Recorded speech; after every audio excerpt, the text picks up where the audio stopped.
Welcome to Colorado State University's new podcast, The Audit, where host Stacy Nick talks with CSU faculty about topics ranging from their latest research to current events.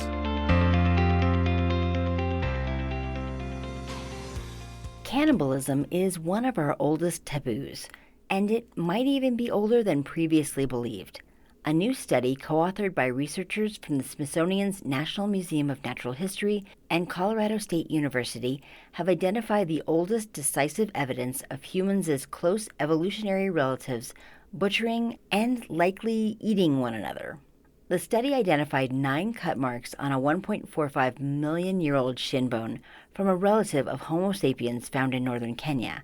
The marks were compared to almost 900 individual tooth, butchery, and trample marks created through controlled experiments, and the analysis revealed that the cut marks were dead ringers for the damage inflicted by stone tools used in the butchering process at that time.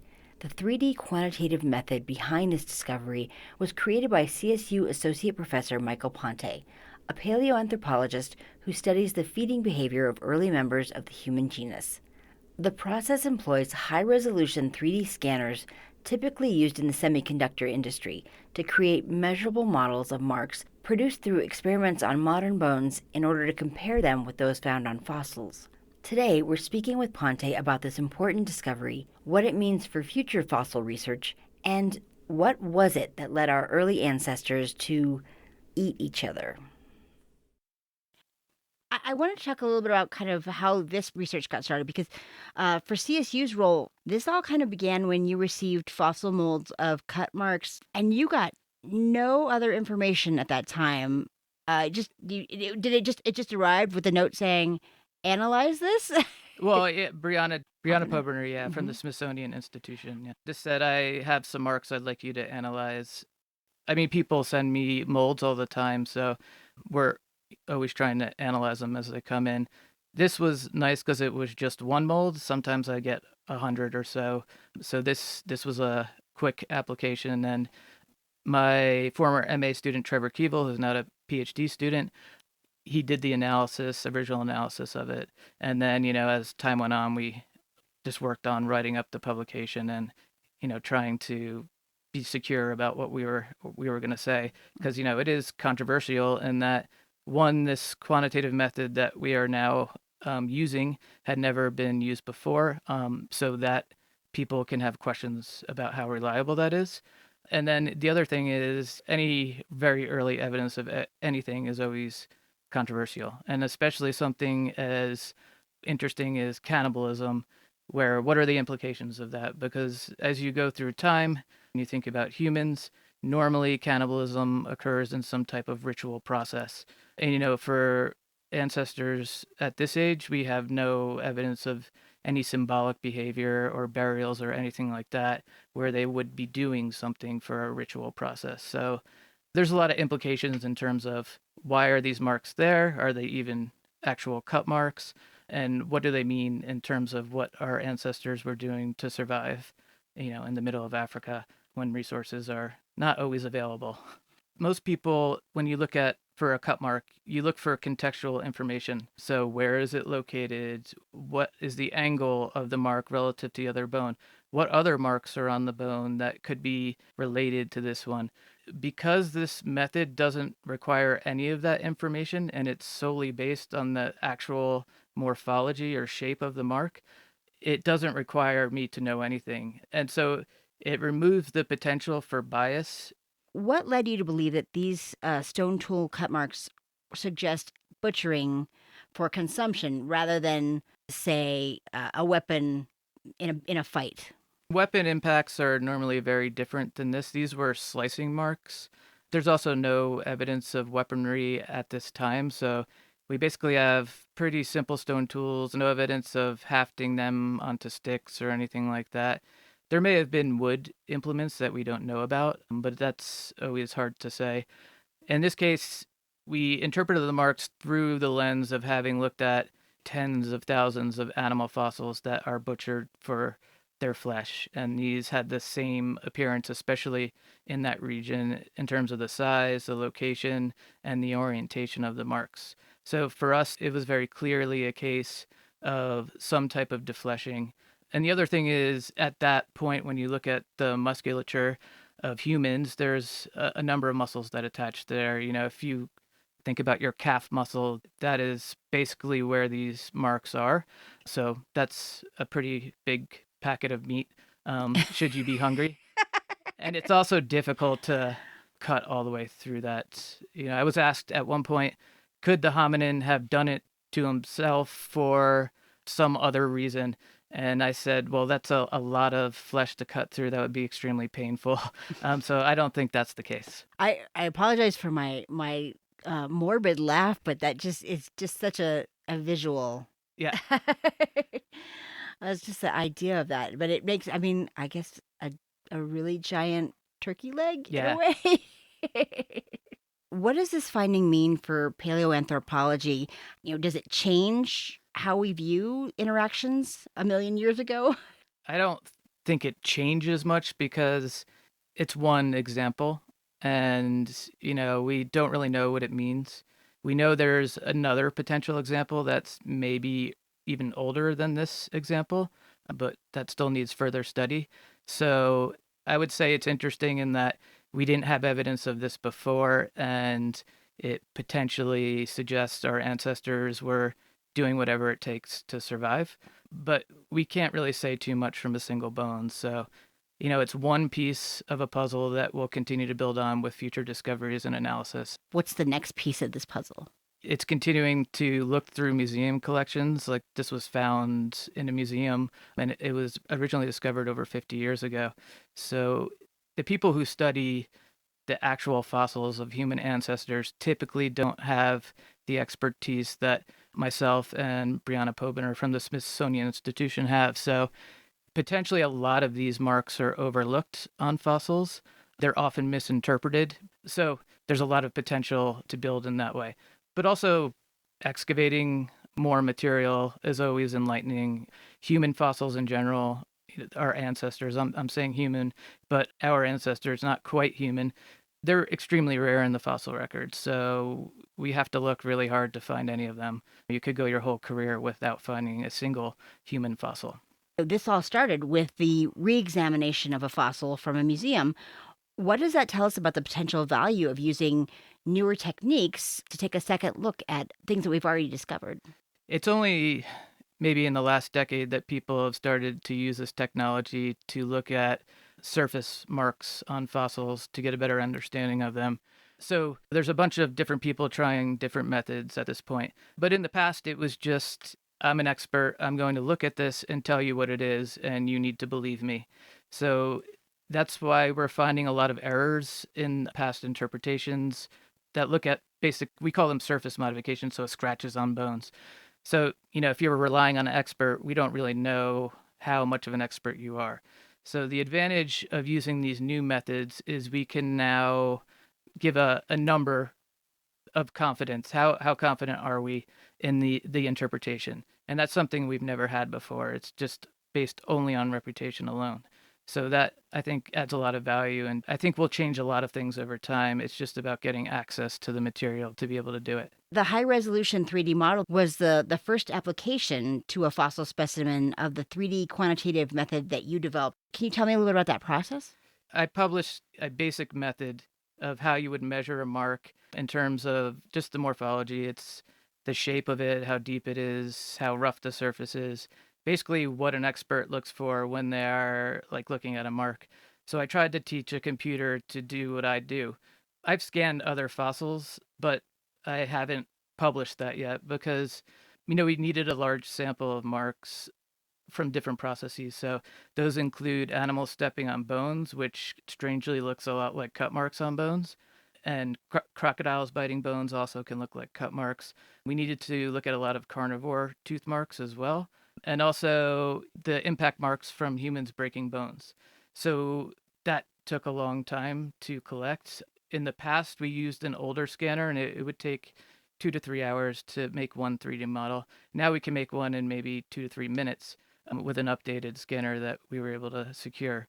So there's one other fossil, a skull first found in South Africa in 1976. has previously sparked some debate about the earliest known case of human relatives butchering each other, and its age estimates range from 1.5 to 2.6 million years old. Dr. Pobiner is looking to re-examine that skull to see if the cut marks are similar, and I wondered if you're going to be possibly working with her on that research as well. Yeah, we just submitted applications to do it, so and don't anticipate any issues, so we'll probably do that this fall. So more exciting Yeah, research to come. hopefully. I mean, who knows what it will say. This other specimen is a skull, and the location of the marks is not really consistent with what I've seen when humans deflesh other humans' heads. So we'll have to take a look at it. And, it's in a context that is in a cave. So rockfall happens at a lot of things. So a lot of different types of processes can make a mark on a skull that aren't actually butchery marks. Nonetheless, the people who studied it were some top scholars, but it was, over 20 years ago. So our methods have improved, and, we hold ourselves to different standards than we did back then. So it'll be interesting to see what the results show. There's something about when you use the phrase defleshing the head. It's just I just have a reaction to it. It's, did you ever think this is what you'd be studying? It's kind of No, I mean, getting into this literature I've been doing it through another site as well. So the cannibalism literature is very difficult to sift through because there's been a lot said. And the issue with cannibalism is we like to simulate what happened in the past and know exactly how it happened by doing experiments. But we can't just go and cut up a bunch of humans for different purposes, ritual and, our consumption. So that's been a challenge in terms of that literature because most of what we say are based on sites where we really don't know what happened. And then those sites are used to characterize a pattern that we should expect at other archaeological sites. And that is something that is really prone to error. And that's why we see so much disagreement in the literature about any site that has evidence of butchery on a human.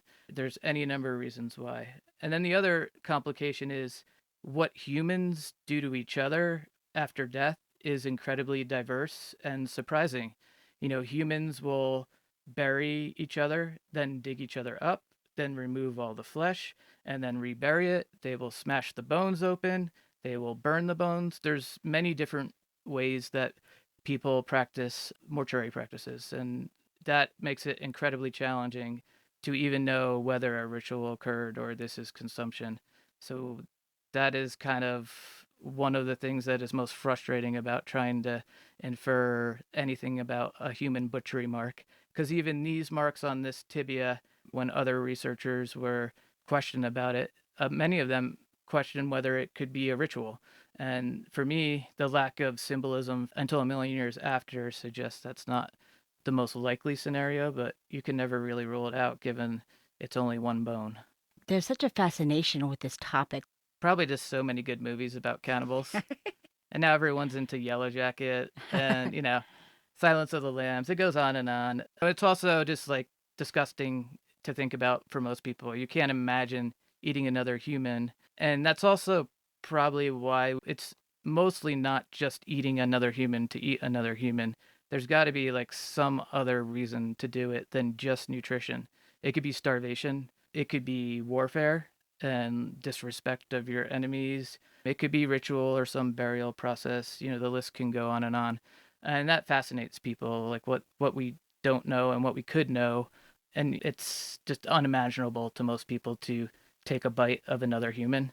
And there's always these examples throughout human history where we see these individuals that have done this and they become really fascinating to the public. So this is just, I think, an extension of that. And I can imagine that people will start saying that cannibalism is so deeply rooted in us, it's not unnatural or things like that. But we really don't know. Human behavior is so diverse. And this one example is just an interesting piece of information that we can take and hopefully build on with other discoveries. It's kind of the ultimate taboo. Yeah, it's definitely the ultimate taboo, I would say. Even more than murder, obviously. And there's just been so many examples of it in recent times even that are just shocking. Jeffrey Dahmer, of course. and others. So I think that's why people get this fascination. Yeah, I think that idea of, if you were starving, how far would you go? Yeah, I mean, I I think most people will go pretty far to survive, but you never know until you're in that situation. Survival cannibalism is probably the rarest type of cannibalism, to be honest, and it's something we see in more recent times, but don't really have that much evidence for in the past. So it's interesting to think, was this individual practicing that, and at what point did humans start doing that? If that's the rarest, what's the most common? Ritual cannibalism is in more recent times is the most common. With modern humans, whether it's true or not, it's hard to say because people don't really know what happened. But that's most often what people say. It's a ritual behavior. Even with Neanderthals, we're typically inferring ritual behavior. The earliest example of established cannibalism is around 800,000 years ago, but that has been inferred to be due to warfare and for consumption. So it wasn't some type of ritual process, according to the authors who studied it. Does this finding change how we view our early ancestors? It's certainly surprising because it's so rare in the fossil records, but we really don't know how rare it is because human fossils are so rare. What we see with early humans is they are eating pretty much anything they can get their hands on. They're scavenging foods. They're consuming everything from small antelope all the way up to elephants. There's even a site I've worked on where they consumed a hyena, which, if you've ever seen a hyena, they're quite disgusting and it's not really appetizing. Most people now do not eat carnivores, but there's certainly cultural exceptions. So they are doing everything they can to survive. I think the thing that made us so successful is that we are able to respond to so many different environmental conditions and survive through them. So during this time when humans evolved in Africa, the landscapes are becoming very arid and dry. They are starting to compete with carnivores for food because they're eating meat and marrow. And they're also trying to rely on plant resources that may be becoming less reliable in terms of their location. And the species that may have inflicted these marks, Homo erectus, was also the first to disperse out of Africa. So you can imagine as you're moving through longer distances, you're less familiar with those environments. Think about you go to a neighboring town, where is the grocery store even? Now try and figure out where a source of stone tools is, where reliable plant foods are, and where you can find sources of water, where you can also possibly interact with animals and consume them.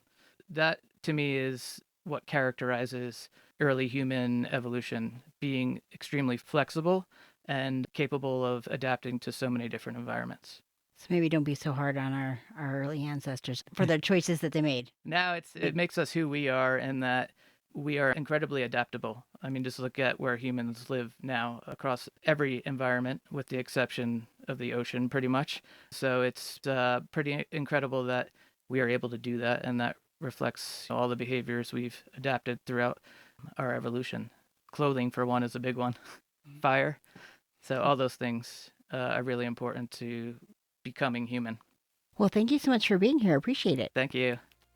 That was CSU paleoanthropologist Michael Pante speaking about the recent discovery of the oldest decisive evidence of potential cannibalism. I'm your host, Stacy Nick, and this is The Audit, CSU's new podcast featuring conversations with CSU faculty about everything from research to current events.